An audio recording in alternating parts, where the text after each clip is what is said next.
Alors bonjour à tous, la semaine est reprise, une petite pause. Ce n'était pas un abandon et jamais abandonné, c'est juste une pause. Là nous revenons en géométrie, sinon nous étions en géométrie, dans un terrain rectangle. Donc on avait vu la propriété de Pythagore et la réciproque de la propriété de Pythagore.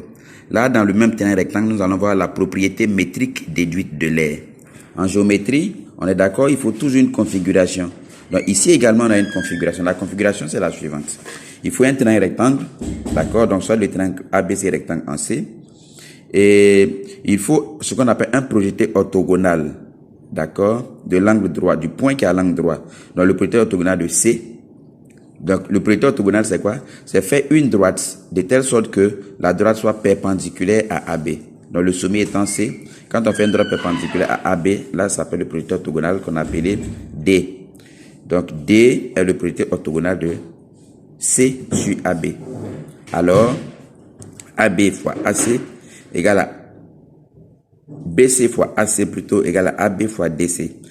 Alors, ce qui est important, c'est de reconnaître la configuration. ABC fois AC. Voici BC, voici AC. Donc, c'est les deux côtés du triangle. Et AB fois DC. AB, c'est l'hypoténuse. Et puis DC, c'est la hauteur. Donc, il y a cette égalité. Donc, naturellement, qui va nous permettre de calculer soit BC, soit AC, soit AB, soit DC. Alors, après cette partie, après la propriété métrique déduite de l'aire, on parle maintenant de la construction d'un segment de longueur racine de A. Cette leçon, elle est à cheval entre la propriété de Pythagore et le cours sur les racines carrées. Donc, on va voir la configuration et nous y reviendrons quand on verra le cours sur les racines carrées.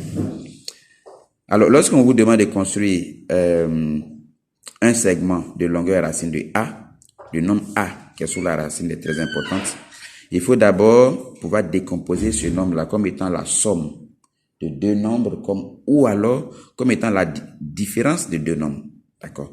On fait juste un exemple pour qu'on puisse comprendre la somme ou la différence. Exemple, on me demande de construire un segment de longueur racine de 40. Donc, le nombre 40 est très important. Je peux décomposer 40 comme étant la somme de deux nombres. 40, normalement, c'est 20 plus 20. 40, c'est aussi 4 plus 36. 40, c'est aussi 39 plus 1. Mais pourquoi j'ai choisi 4 plus 36? Parce que 4, ça en fait 2 au carré. Et 36, ça en fait 6 au carré. C'est pourquoi on dit qu'il faut décomposer, d'accord, comme étant la différence de deux nombres. Mais les deux nombres doivent être des carrés parfaits.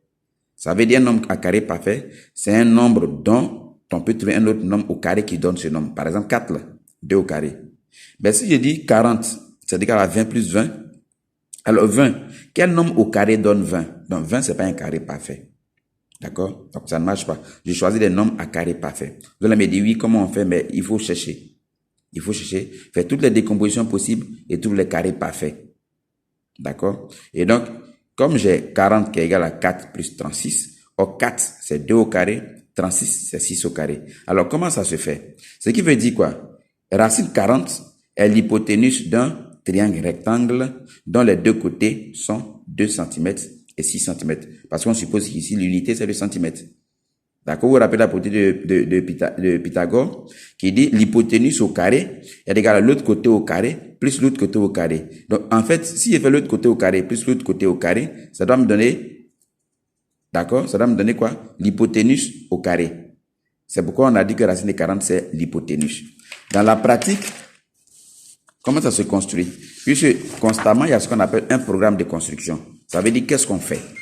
Là, vous devez avoir un ensemble géométrique, c'est vraiment important. Qu'est-ce qu'on fait exactement? Je trace deux segments de support perpendiculaires, d'accord, soit AI et AJ. Les points I et J tels que AI égale à 2 cm, AJ égale à 6 cm. Donc, procurez-vous d'un ensemble géométrique parce que lorsqu'on va faire les constructions, chacun va s'entraîner à construire. Je trace ensuite le segment IJ qui est racine de 40. D'accord? Oui, 40. On a décomposé 40 comme étant 36 plus 4. Maintenant, regardez dans ce cas. On donne un segment de longueur 11. Quand je prends 11, je ne peux pas décomposer comme étant la somme. 11, c'est 10 plus 2. 10 n'est pas un, 10 plus 1. 10, c'est pas un carré parfait. 11, c'est aussi 8 plus 3. 8 n'est pas un carré parfait. Donc, j'essaie si je peux faire aussi une soustraction. D'accord? 11, ça peut être 36 moins 25. 36 est un carré parfait. 25 est un carré parfait. D'accord? Donc, on a dit soit on décompose le nombre comme étant la somme ou bien comme étant la différence. Voici un exemple de différence. Quand on dit différence, ça veut dire moins.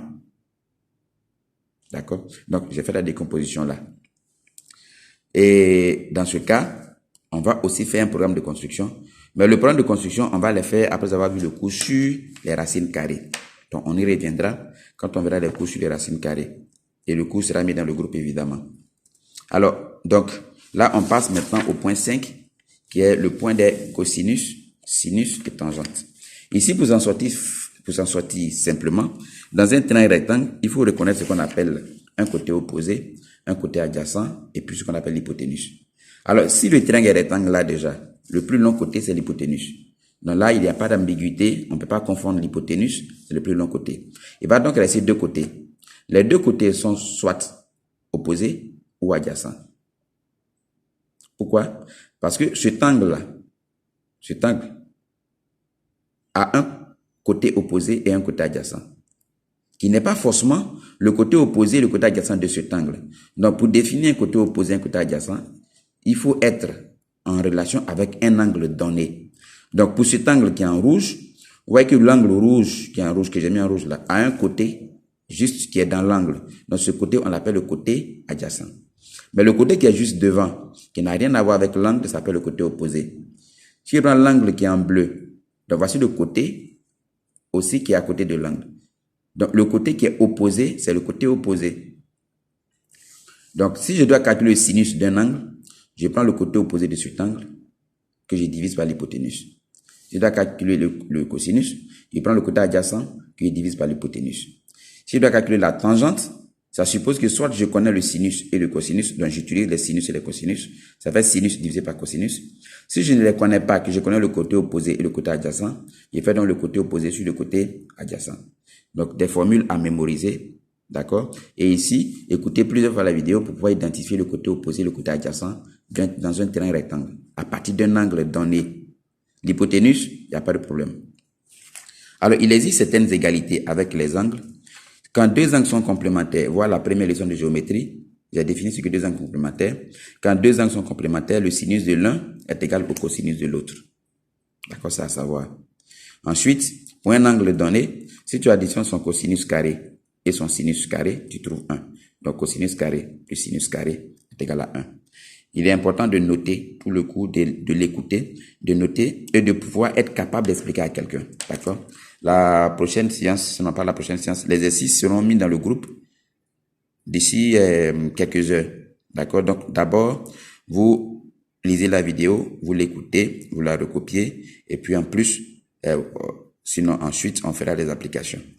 Allez, bonne suite et excellente journée.